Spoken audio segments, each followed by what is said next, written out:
There is a photograph that was never supposed to survive.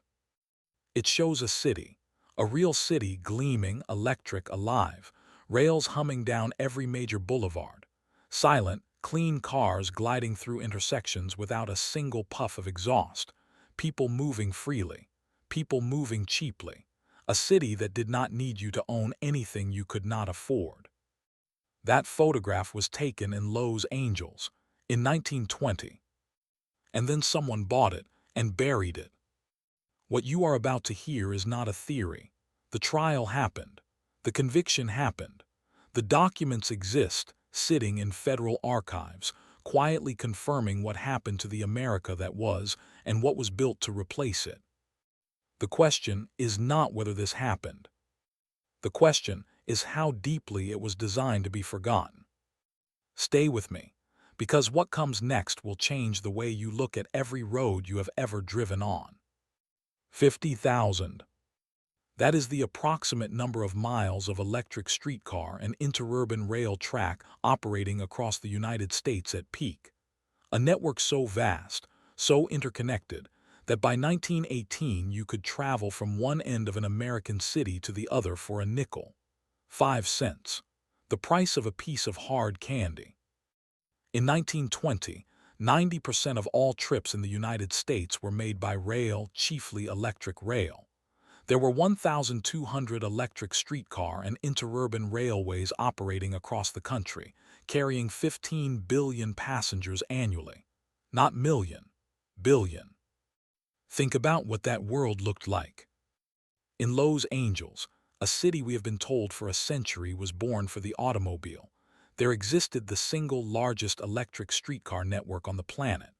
Over 1,100 miles of track, 900 electric trolley cars, a red car system that reached from the beaches of Santa Monica to the orange groves of the San Gabriel Valley. You could get anywhere without a car. You could get anywhere without owing anyone anything. In the Twin Cities, the streetcar company alone carried 238 million passengers in a single year, 1920, at a fare of 6 cents. In workaday cities like Worcester, Massachusetts, 547 streetcars ran over 252 miles of track, serving 40 different routes. Small cities, middle-class cities, cities where working people could arrive on time. This was not some minor feature of American life. The electric streetcar was American life. And then, over the course of approximately 20 years, it was gone. Every last mile of it, scraped up, paved over and replaced, not by something better, not even by something equal, but by something that forced you to buy a product from the very people who destroyed what came before.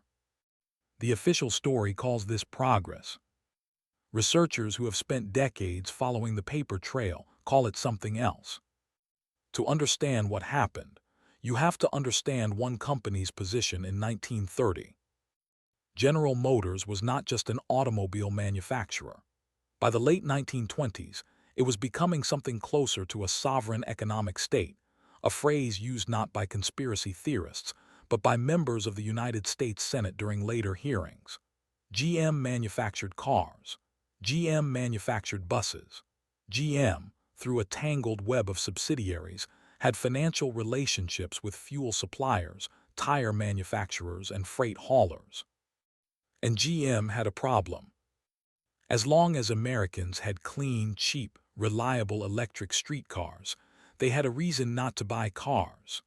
As long as a worker in Baltimore or St. Louis or Oakland could ride a trolley to his job for a nickel, he had a reason not to take out a loan, not to purchase a vehicle, not to become, in the most literal sense of the word, a customer. The streetcar was not just competition.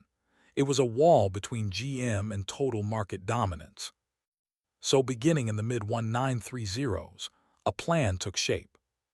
In 1936, General Motors, together with Firestone Tire, Standard Oil of California, Phillips Petroleum, and Mack Trucks, quietly established and funded a holding company called National City Lines.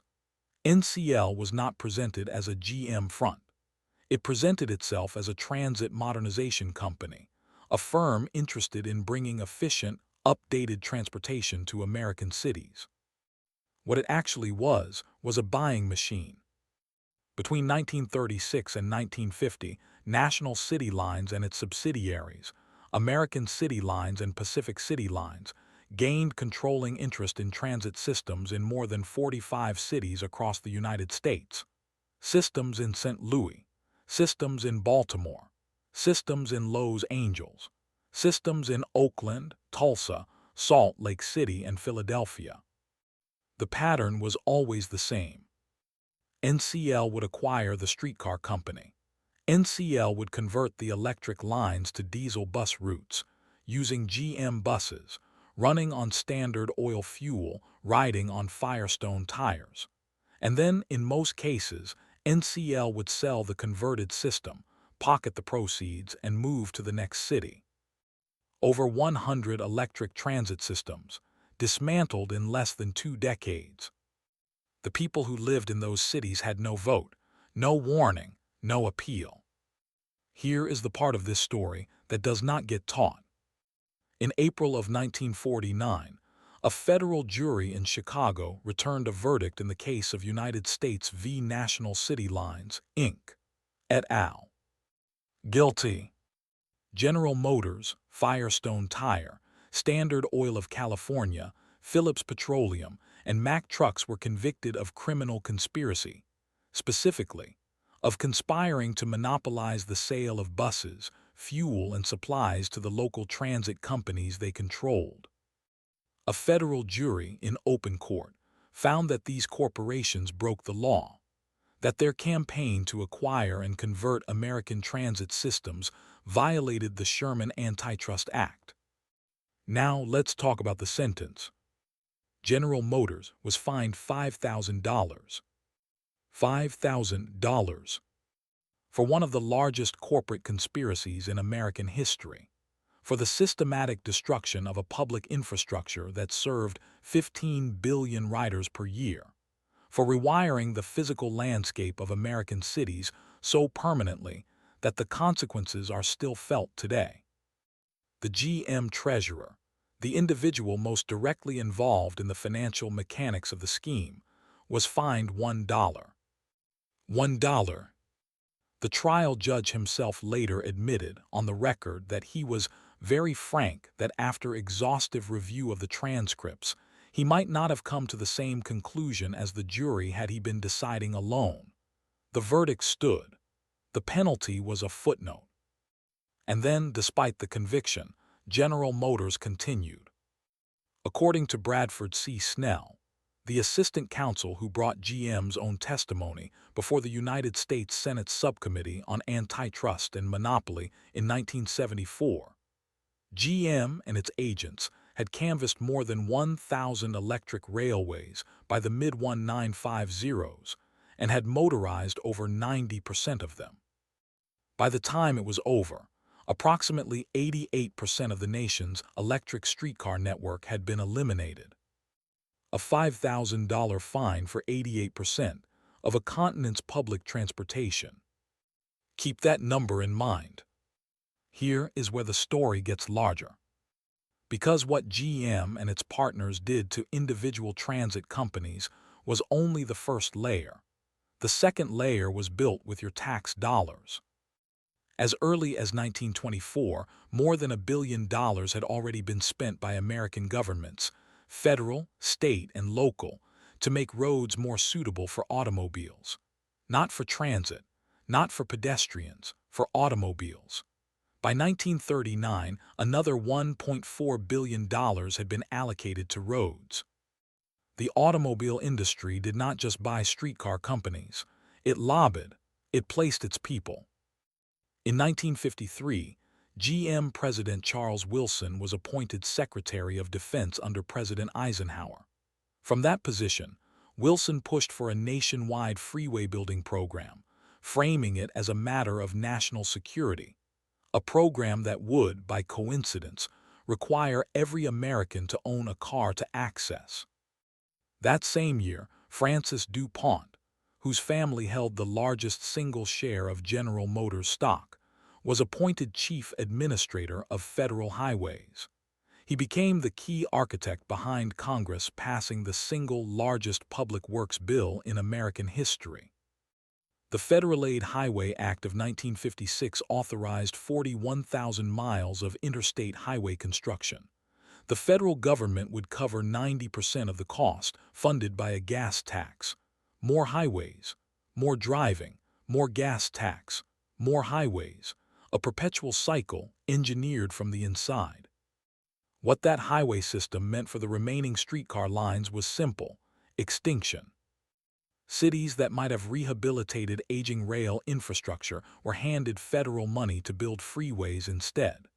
Suburban sprawl, which cars made possible and which made cars necessary, consumed the dense, walkable neighborhoods that streetcars had been designed to serve. The pattern, researchers now note, is not random. It is architectural.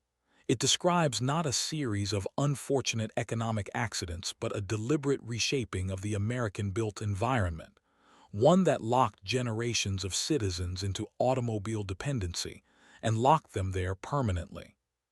Today, only 6.8% of Americans live in walkable areas, and just 1.2% of American land is considered walkable urban space.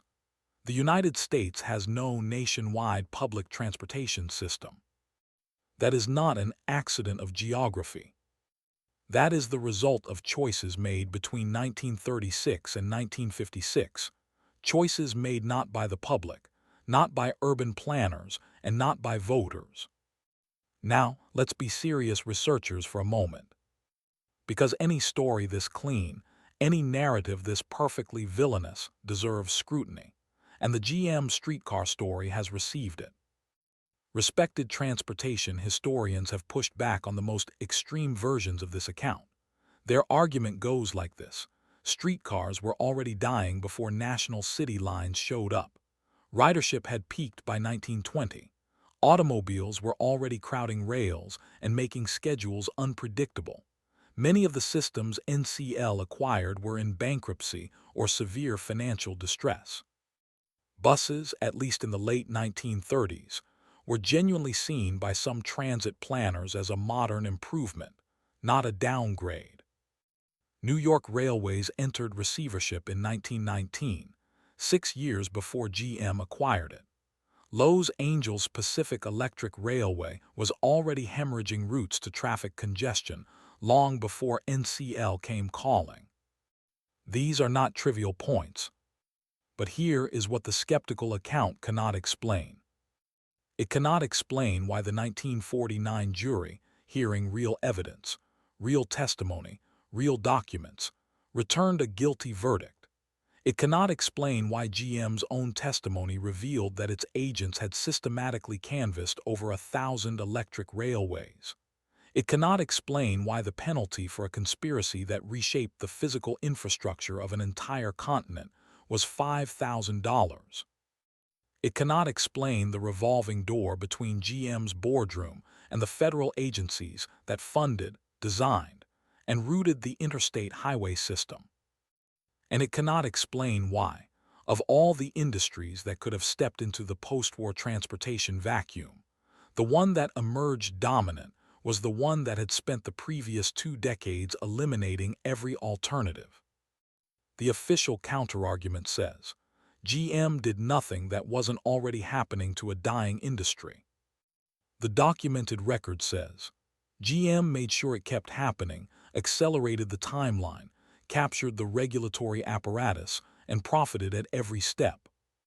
Both things can be partially true, but only one of them was convicted in federal court. Here is what the numbers look like on the other side. The United States in 1920 had a public transportation system that served 15 billion riders per year. It ran on electricity. It produced no exhaust. A working-class family in any major American city could travel the entire metropolitan area on a few cents a day, without owning a vehicle, without taking on debt, without depending on a corporation for access to their own city. What replaced it was a system that required every household to own at least one automobile, a durable good that, in the post-war era, cost the equivalent of several months of a working person's salary, plus fuel, insurance, registration, maintenance, and financing. A system that turned access to employment, education, and healthcare into a function of car ownership. Pedestrian fatalities in the United States are 3 times higher than in the United Kingdom, the Netherlands, Denmark, and Germany. Vehicle fatalities are 17 times higher in cars compared to public transport vehicles. The highway system that replaced the streetcar network was also not neutral in where it was built.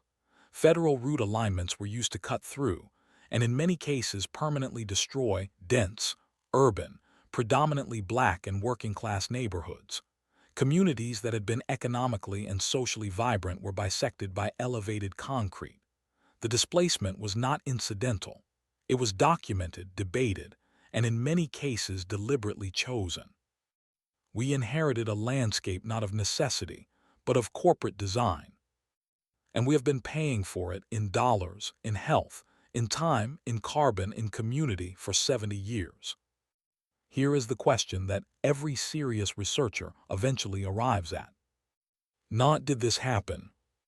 The court said it happened. The documents say it happened. The landscape of every American city that gutted its rail infrastructure between 1936 and 1956 says it happened. The real question is, what does it mean that it happened?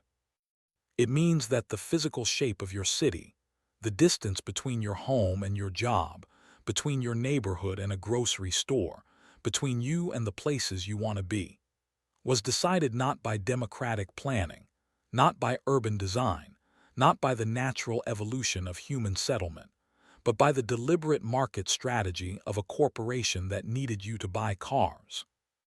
It means that the freedom sold to generations of Americans as the open road and the personal vehicle was, in large part, engineered freedom, a replacement for the actual freedom of a dense, affordable, multimodal city, sold back to you at a premium, financed at interest. It means that the word conspiracy, the word that gets attached to this story to make it sound fringe, to make it sound paranoid, to make it sound like the kind of thing only unreliable people believe, is, in this case, a legal finding. A jury found it. A federal court entered it. The appeals court upheld it. And the fine was $5,000. Some researchers point to over 100 documented cases across 45 cities where the acquisition-conversion-disposal pattern repeated itself with nearly mechanical precision. Not one city where NCL took control and left the electric rail intact. Not one. The pattern is not random. The world you were born into, the car-dependent, highway-gridded, transit-starved landscape of American cities, was not inevitable. It was not the natural outcome of a free market making rational choices. It was built, deliberately, by identifiable people making identifiable decisions for identifiable profit. That world is still being paid for. And the bill comes due every time you fill a gas tank, sit in traffic, or live too far from a train that no longer exists. If this research moves you, share it. The documents are real. The trial record is real. The archive is public. The story has been sitting in plain sight for 70 years, waiting for enough people to look at it together. What they did to the streetcar, they could not do in the open. Which is exactly why it matters that you know.